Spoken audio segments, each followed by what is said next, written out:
Le silence de l'aube régnait encore sur la capitale. Les lumières jaunâtres des réverbères vacillaient doucement sur l'asphalte usé, tandis que le vent froid balayait la poussière des ruelles oubliées. C'était le genre de nuit où peu osaient marcher seuls, et encore moins avaient une destination précise. Dans la pénombre d'un coin de rue, un homme avançait à grands pas, vêtu simplement, mais avec une posture qui défiait la fatigue.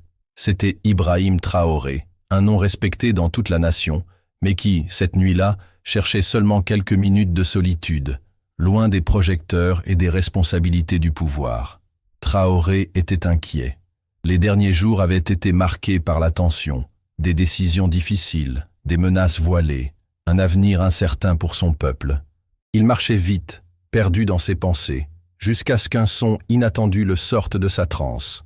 Des pas précipités, un cri étouffé provenant d'une ruelle adjacente. L'instinct militaire prit le dessus. Traoré s'arrêta, regarda autour de lui, évalua le risque. Mais avant qu'il ne puisse agir, 3 ombres surgirent devant lui.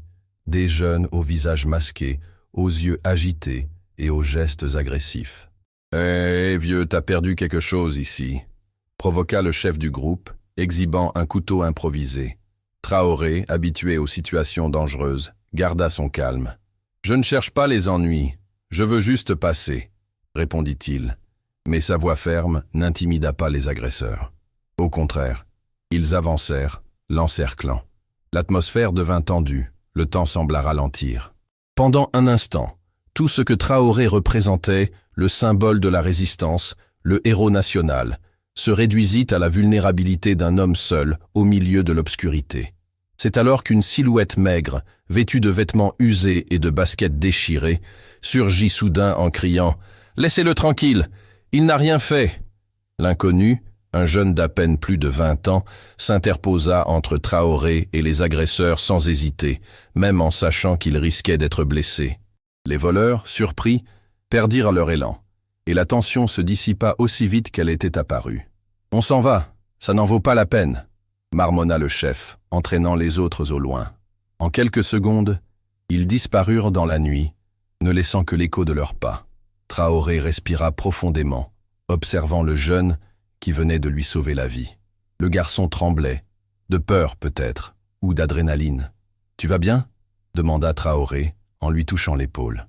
Le jeune hocha la tête, évitant le regard de l'homme qui, sans le savoir, venait de changer son destin. « Pourquoi as-tu fait ça ?» voulut savoir Traoré, surpris par le courage du garçon.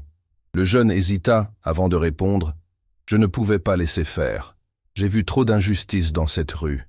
Il fallait que quelqu'un fasse quelque chose. » Le vent froid se remit à souffler, et les deux restèrent là, un instant, comme si le monde s'était arrêté autour d'eux. Ce n'est que lorsque Traoré remarqua la coupure sur la main du jeune, causée par l'escarmouche, qu'il sortit de sa torpeur. « Viens, laisse-moi t'aider », dit-il, emmenant le jeune dans une petite pharmacie encore ouverte. Tout en soignant la blessure, Traoré lui demanda son nom. « Je m'appelle Mamadou », répondit le garçon d'une voix basse et aux yeux fatigués. « Je cherche du travail, n'importe quoi. Je ne veux plus être un invisible dans ce pays. » Traoré plongea son regard dans celui de Mamadou. Il y vit quelque chose qu'il reconnaissait en lui-même. Jeune, la flamme de la dignité, malgré le poids de l'abandon. Il paya les médicaments, remercia le pharmacien et sortit en marchant aux côtés du jeune. Pendant le trajet, Traoré s'enquit de sa vie. Il découvrit que Mamadou était orphelin depuis son plus jeune âge, élevé par sa grand-mère, déjà très malade. Il avait abandonné ses études pour chercher de quoi vivre, mais à chaque porte où il frappait, il était accueilli par de la méfiance ou de l'indifférence. Pourtant, il n'avait jamais perdu l'espoir de changer sa réalité. Le ciel commençait à s'éclaircir lorsque Traoré prit congé de Mamadou devant une maison modeste, promettant de revenir. Le jeune n'y crut pas vraiment. Les politiciens promettent et disparaissent, pensa-t-il. Mais au fond, quelque chose dans cette nuit semblait différent. Peut-être, pour la première fois depuis des années, sentait-il que son courage n'avait pas été vain. Le lendemain matin, Traoré ne pouvait oublier le regard de Mamadou. Au milieu des réunions et des engagements, son esprit revenait sans cesse à cette rue sombre, à ce geste de bravoure. Il décida alors d'en savoir plus sur le jeune. Il demanda à ses conseillers de découvrir où il vivait, comment il vivait. Il ne donna pas de raison, se contentant de dire qu'il devait savoir. Le destin de Mamadou était sur le point de prendre une tournure inattendue.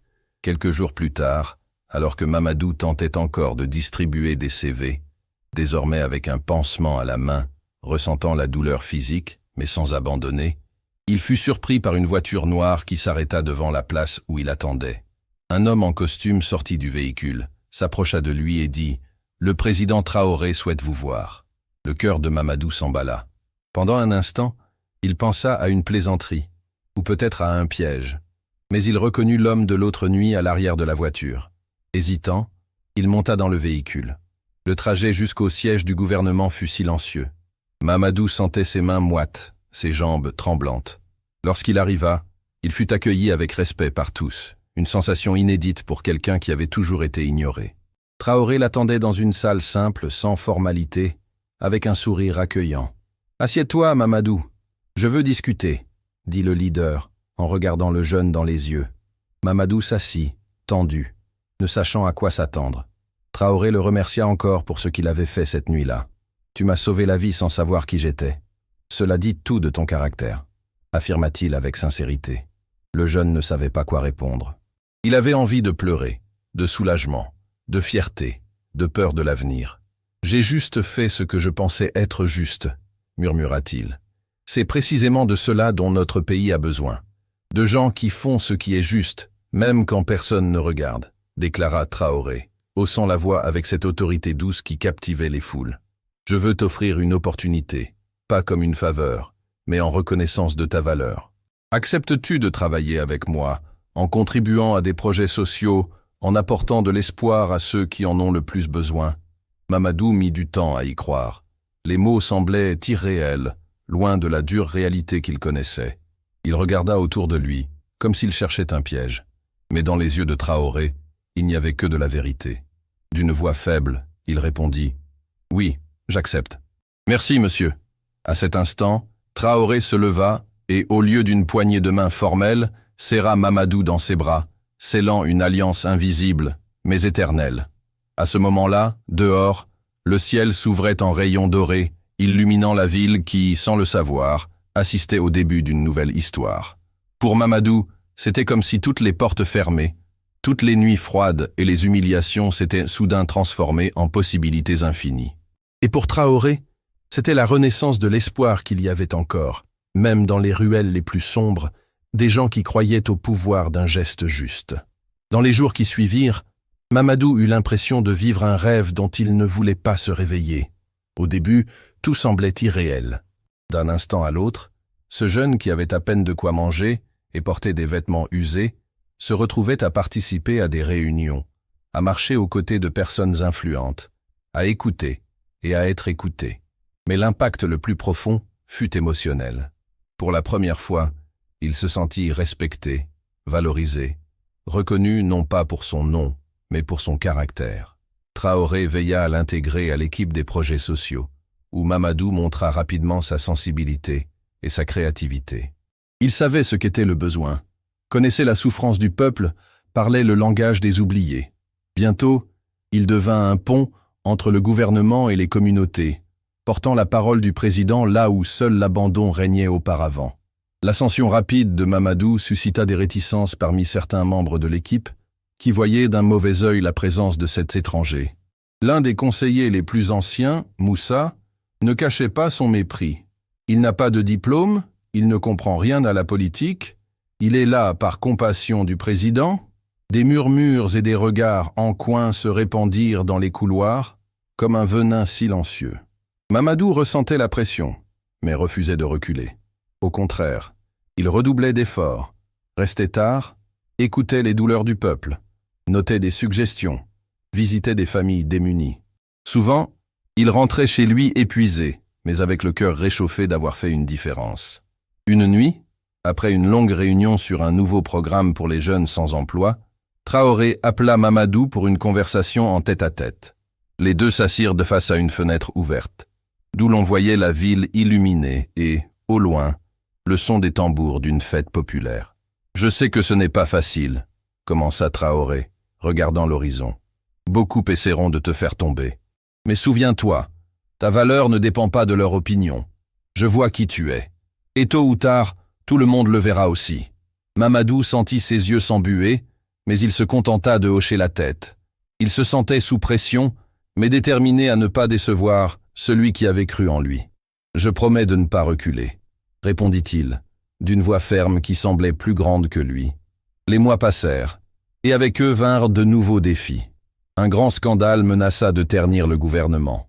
Une accusation de détournement de fonds dans un projet social éclata dans les journaux, impliquant des noms connus. L'atmosphère devint lourde. Tout le monde se méfiait de tout le monde.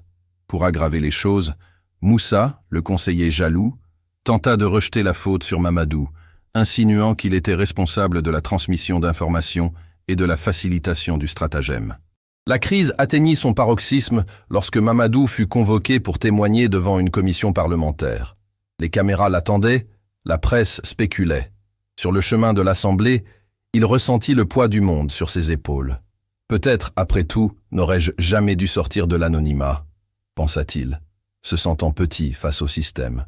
Mais à son arrivée, il fut surpris par un groupe de jeunes des quartiers populaires brandissant des pancartes « Courage, Mamadou, tu es notre voix !» Ému, il sourit, et à cet instant, il sentit qu'il n'était plus seul. Lors de son témoignage, Mamadou fut clair, honnête, direct. Il n'occulta pas ses limites, mais refusa d'être un bouc émissaire. « Je viens d'un endroit où la faim est réelle. Je sais ce que c'est que de lutter pour survivre. Je n'ai jamais volé, jamais menti. Je veux seulement aider mon peuple, » déclara-t-il face aux caméras. Un silence envahit la salle. Même les plus sceptiques furent émus. Dehors, la nouvelle se répandit, et beaucoup commencèrent à voir Mamadou comme un symbole de résistance et d'espoir. Avec l'approfondissement de l'enquête, il fut prouvé que Mamadou était innocent. Au contraire, c'était lui qui, indirectement, avait dénoncé le stratagème, grâce à sa proximité avec les communautés et sa capacité à écouter les oubliés. Moussa fut démasqué et écarté, tandis que Mamadou était applaudi debout lors d'une session historique, avec Traoré observant, fier, depuis les tribunes.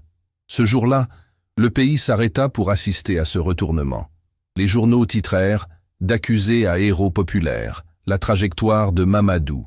Le président Traoré lui-même, ému, fit une allocution télévisée nationale. L'histoire de Mamadou est la preuve vivante qu'un geste de courage peut changer des destins. Il m'a sauvé une nuit sombre, et aujourd'hui, il sauve l'espoir de tout un peuple. Notre gouvernement se tient aux côtés des justes, des courageux, de ceux qui ne se testent pas face à l'injustice. Après cet événement, Mamadou devint une référence, non seulement au sein du gouvernement, mais dans tout le pays.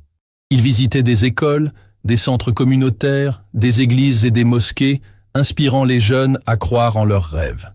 Il disait toujours « Si tu penses que personne ne veille sur toi, souviens-toi. Dieu voit. » Et parfois, la vie nous surprend quand on s'y attend le moins. Son humilité resta intacte. Il vivait dans la même maison simple, prenait soin de sa grand-mère, n'acceptait aucun privilège au-delà de ce dont il avait besoin pour travailler. Traoré suivait tout de près, de plus en plus convaincu qu'il avait trouvé non seulement un collaborateur, mais un ami loyal.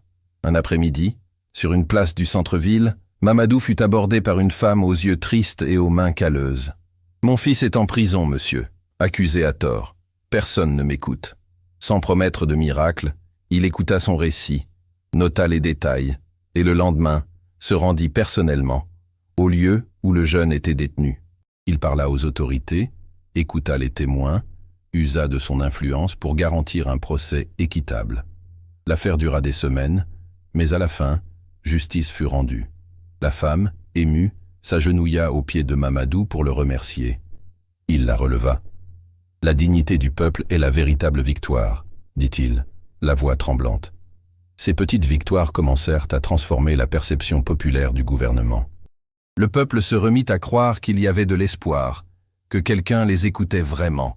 Le nom de Mamadou devint synonyme de dépassement, et la confiance en Traoré grandit, montrant que le pouvoir, lorsqu'il est utilisé pour servir, peut véritablement changer des vies. Mais la vie réservait encore d'autres rebondissements. Au milieu de cette reconnaissance, Mamadou apprit que sa grand-mère était gravement malade.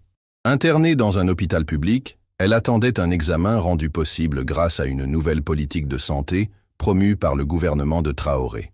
Cette nuit-là, Mamadou se rendit à l'hôpital, s'assit au chevet de sa grand-mère et lui raconta tout ce qu'il avait vécu. « Je n'aurais jamais pensé que le monde pouvait changer autant à cause d'un seul geste, » dit la vieille dame, caressant la main de son petit-fils. « Mais souviens-toi, batte-toi toujours pour le bien, même quand cela semble difficile. » Les jours de lutte se mêlaient à des moments de tendresse, de douleur et de dépassement.